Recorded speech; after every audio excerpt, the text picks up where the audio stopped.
संविधान को बचा लो, संविधान को बचा लो, संविधान को बचा लो।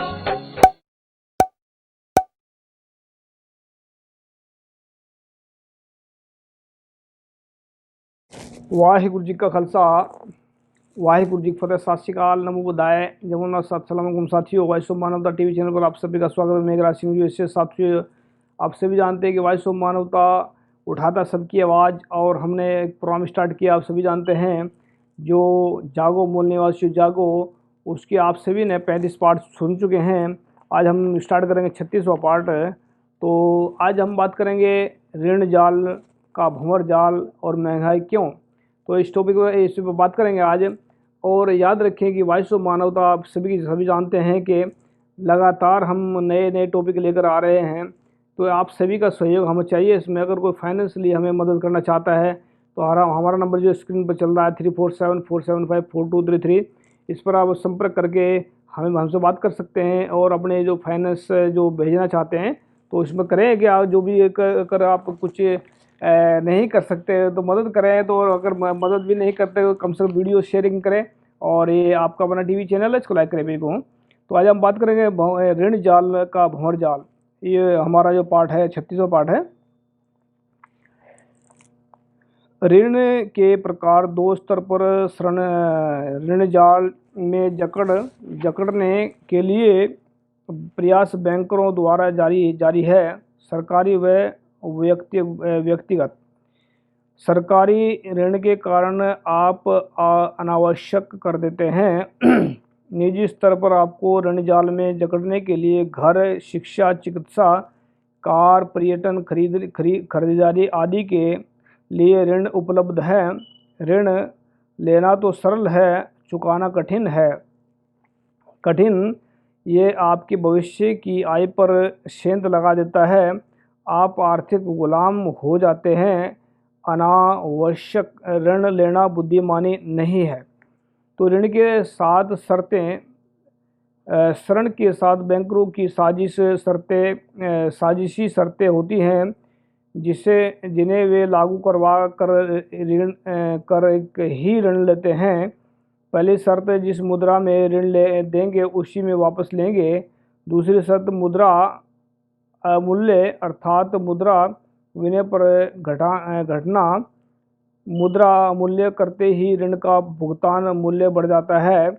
ऐसा करके हम अपना माल सस्ता बेचते हैं, वह विदेशों से माल महंगा खरीदते हैं। आयात निर्यात दोनों में हमें घाटा होता है। $1 1947 में ₹1 का था। 1999 में 17 का, 1995 में 32 का, और 2000 में 45 का, 2005 में 48 का, और वह 2011 में ₹54 का था। मतलब 2011 में किताब लिखी है ये। तो ऐसा लगता है इसमें 2011 तक का को पता है। लेकिन आज अगर डॉलर की रेट देखा है तो ₹70 का एक चल रहा है, 70-72 का। बढ़त जारी है। यदि मुद्रा के पीछे सोना रखा जाता होता तो अमूल्य संभव ना था। तो ये जो बात कर रहे हैं कि इसमें ऋण जाल में कैसे फंसाते हैं, तो ये सारे इसमें बता रहे हैं। तो ऋण बनाम विकास। ऋण विकास के नाम पर लिया जाता है, किंतु उसे उत्पादक मदों में न लगाकर उसका बड़ा भाग अनुपादक मदों में लगाया जाता है, जैसे शहरों का सौंदर्यीकरण आदि। इन मदों से आय नहीं होती। ऋण व ब्याज की मार अलग पड़ती है। आय न होने से अनावश्यक पर कर लगाकर जनता से वसूली होती है। हमें ऐसा विकास व सौंदर्यीकरण नहीं चाहिए जो हमारे चूल्हे बुझा दे। बिल्कुल, ये जो बात लिखी है इसमें बहुत महत्वपूर्ण है। और मैं तो ये सोचता हूँ कि इन्होंने लिखने से पहले कितना खोज किया इन्होंने और कितना कुछ किया हुआ। तो मैं तो इनको सलूट कर सकता हूँ कि इन्होंने भाइयों ने मिलकर जो भी किया। ऋण का कुप्रबंधन। ऋण का धन विकास योजनाओं में लगता है। भ्रष्टाचार के कारण योजनाएं वास्तविक मूल्य से काफ़ी अधिक पर कार्यान्वित होती है। इनके क्रियान्वयन के विभिन्न नक्षत्रों पर बैठे हुए मनवादियों की जेब में इस राशि का बड़ा भाग भ्रष्टाचार के माध्यम से चला जाता है। यह काला धन बनकर विदेशों बैंकों में मनवादियों द्वारा जमा करा दिया जाता है। धन अपने मूल्य स्रोत विदेशी बैंकों को पहुंच जाता है। इस किताब के जरिए इन्होंने जो जानकारी दी है इसमें बहुत डीपली जानकारी है, तो इसको आप पढ़ सकते हैं किताब को लेकर। इसमें मूल निवासी जागृत संवाद किताब का नाम है, इसको लेकर आप पढ़ें और इसमें बहुत कुछ मिल सकता है आपको। तो इसमें बहुत सारी इसमें देर के नक्शे बना रखे हैं। विदेशी बैंक ऋण, विदेशी ऋण और विकास योजना, मनवादियों की जेब में भ्रष्टाचार का धन, अर्थशास्त्र के रहस्य। ये विस्तृत संवाद है, जो इनके कई सारे विस्तृत संवाद 6 है। तो आगे लिखते हैं कि विश्व में ऋणग्रस्तता की स्थिति बड़ी विचित्र है। जो जितना धनी देश है वह उतना ही अधिक ऋणग्रस्त है। दूसरे शब्दों में उतना ही अधिक निजी बैंकरों के चुंगल में है। उनकी अर्थव्यवस्था ऋण की है। विश्व के सर्वाधिक ऋणग्रस्त देशों की तालिका निम्न है। अगर डॉलर में है, ये पश्चिमी देश विश्व में सर्वाधिक विकसित भी है और सर्वाधिक ऋणग्रस्त भी है। यानी कि जो देश जैसे भारत अभी विकासशील तो कहाँ होने जा रहा है, ये तो विकासशील से भी नीचे चलेगा। लेकिन ये मनवादियों के कारण गाया है, जिन हरामखोरों ने बैठकर जो है इनमें जो दूसरों के टुकड़ों पर पलने वाले लोग हैं, उन्होंने पैसा इकट्ठा किया और दूसरे बैंकों में जा डाल दिया। बहुत सारे पैसे इनके पास में, तो अभी जो बोल रहे हैं इन्होंने कितना कर्जा इनके सिर के ऊपर। अमेरिका उस 2011 की बात कर रहे हैं ये, ना कि अभी की है, तो अभी तो बहुत सारा हो चुका हो। अमेरिका 15.571, ब्रिटेन 8.981, जर्मन मतलब इनको 4713 और France 4698, Japan 2441, Netherland 2344, Italy 2223, Spain 2166, Luxembourg 1892, Belgium 1241। तो इसमें अमेरिका जो है, इसमें सबसे ज़्यादा ऋण अमेरिका के पास में है। अमेरिका शीर्ष पर चढ़ा। तो ऋण जाल का केंद्र यहूदी वैश्विक ऋण जाल के केंद्र में यहूदी वर्ग है। उनकी परंपराओं व चरित्र में क्रूरता, शोषण, षड्यंत्र है। वे परजीवी स्वभाव, चरित्र व आचरण के हैं। सभी पश्चिमी देशों की सरकारें उनके चुंगल में हैं। बैंकिंग प्रणाली उनकी देन है। अपने निजी बैंकों से वे विश्व की अर्थव्यवस्था नियंत्रित करते हैं। वे मात्र 1,40,00,000 हैं। यानी कि 1,40,00,000 ने पूरी दुनिया मुट्ठी में रखी है। इन शैतानों ने जो मतलब पैसे के दम पर दुनिया मुट्ठी में की है। मनवादियों की यहूदियों से गहरी छंती है। मनवादियों की यहूदियों से गहरी छंती है। इनके यहूदियों के देश इजराइल से भी गुप्त गहरे संबंध है। ऐतिहासिक रूप में ये एक रक्त वंश के लोग हैं। इनकी सोच, चरित्र व भूमिका एक समान है। यानी कि मनवादी और जो यहूदी हैं एक ही समान हैं और सोच भी अच्छी षड्यंत्रकारी की सोच है। इनके ग्रंथों, तालमूद व मनुस्मृति की प्रेरणाएं भी वर्चस्ववादी, शोषक व नकारात्मक हैं। मनुवादी भारतीय यहूदी हैं, तो यहूदी वैश्विक मनवादी हैं। यस, ये बात बिल्कुल सही लिखी है इन्होंने। महंगाई क्यों? वस्तुओं के मूल्य आपस में अनुपातिक रूप से 10, 20, 30 वर्ष पहले भी वही थे जो आज हैं। मतलब जो उनको बताने की कोशिश कर रहे हैं, जो पहले थे वही हैं।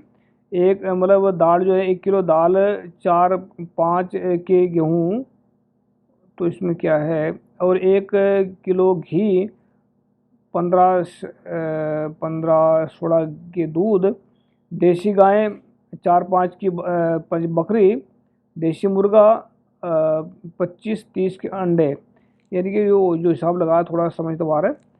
वस्तुएं परस्पर एक दूसरे के विरुद्ध महंगी नहीं हुई है, बल्कि अब आभासीय मुद्रा रुपए के विरुद्ध ही महंगी हुई है। दूसरे शब्दों में केवल रुपया ही सस्ता हुआ है, वस्तुएं महंगी नहीं हुई है। किंतु अर्थव्यवस्था के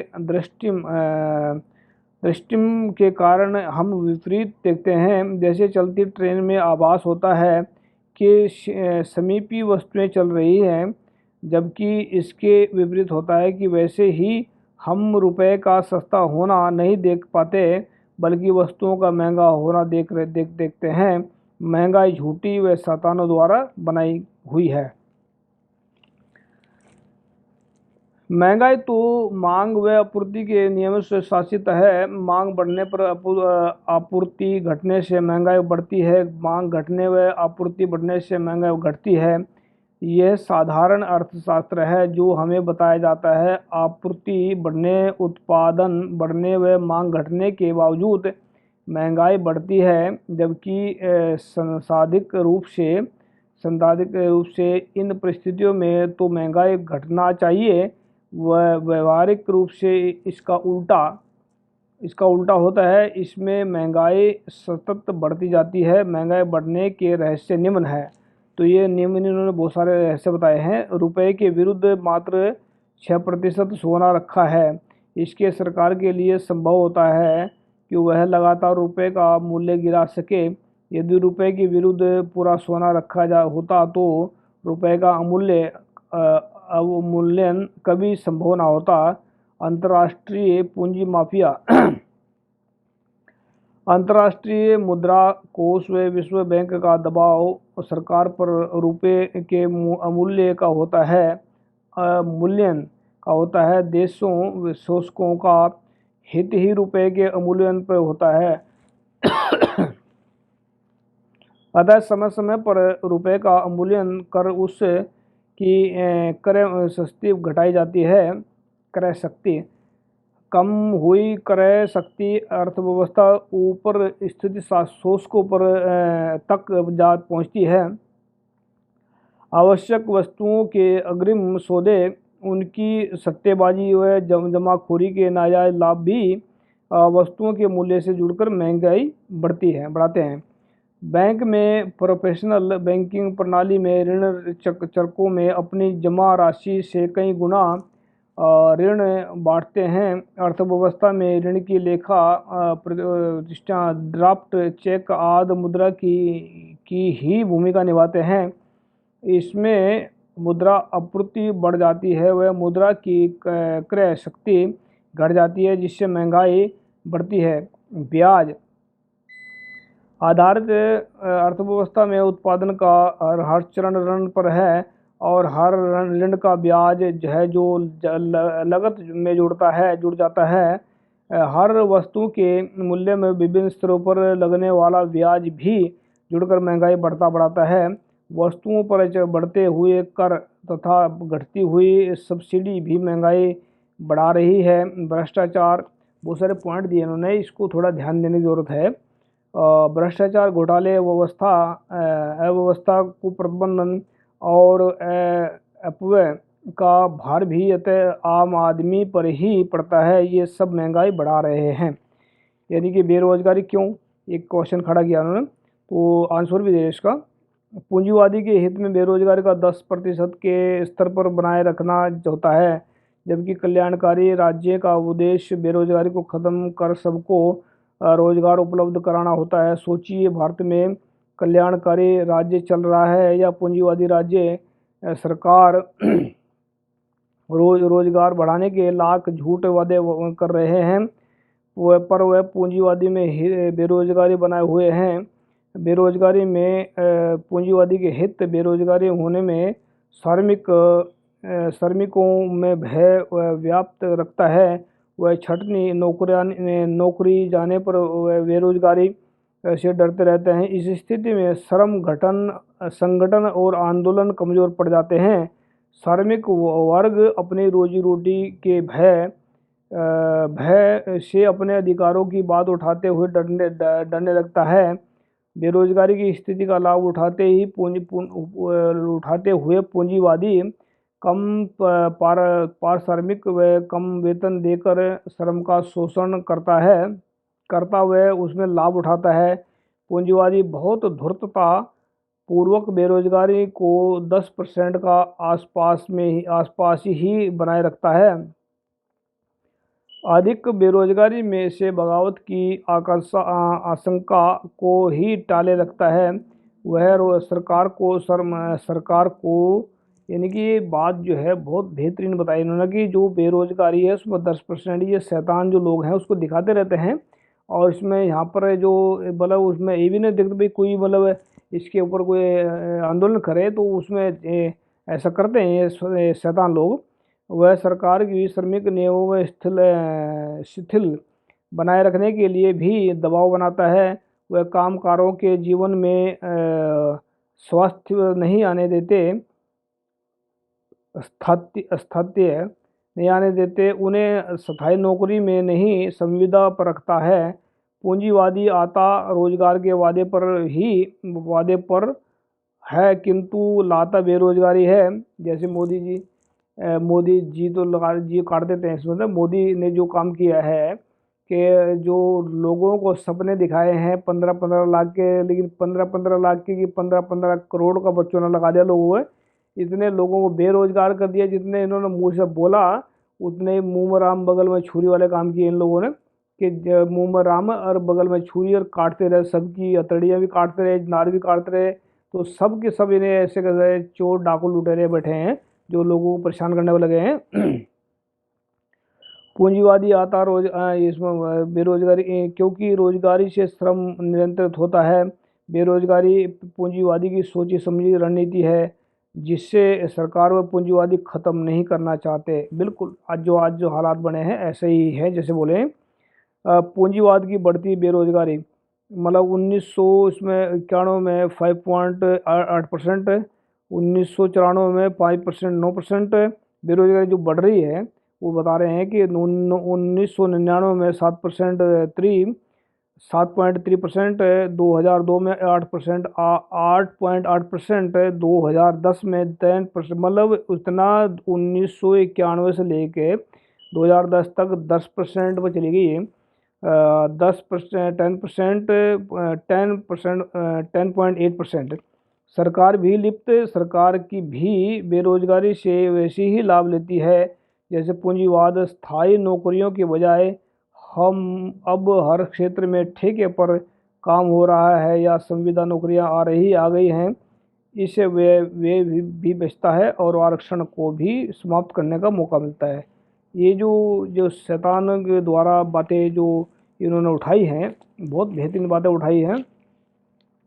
और ये जो लोग जो मतलब इन्होंने दिखाया इसमें जो कोरोना काल चल रहा है, कोरोना काल में क्या है कि कोरोना काल कोई काल नहीं है, ये तो सोची समझी साजिश है।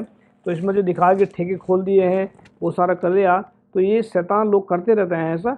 लेकिन इनका दिन बहुत नज़दीक है जो जो इनकी समाप्ति वाल जाएंगे, क्योंकि कुदरत के जब खेल चलते हैं ऐसे चलते हैं। तो आने वाले वक्त में मिलेंगे जागो मूल निवासियों में विश्व जो हमारा पार्ट आएगा वो 36वां मेरा 37वां पार्ट होगा। तो याद रखिए आवाज़ सो मना तो उठाता रहे सबकी आवाज़। थैंक यू सबका। वाहिगुरु जी का खालसा वाहिगुरु सत श्री अकाल, अस्सलाम वालेकुम, जय जवाहर।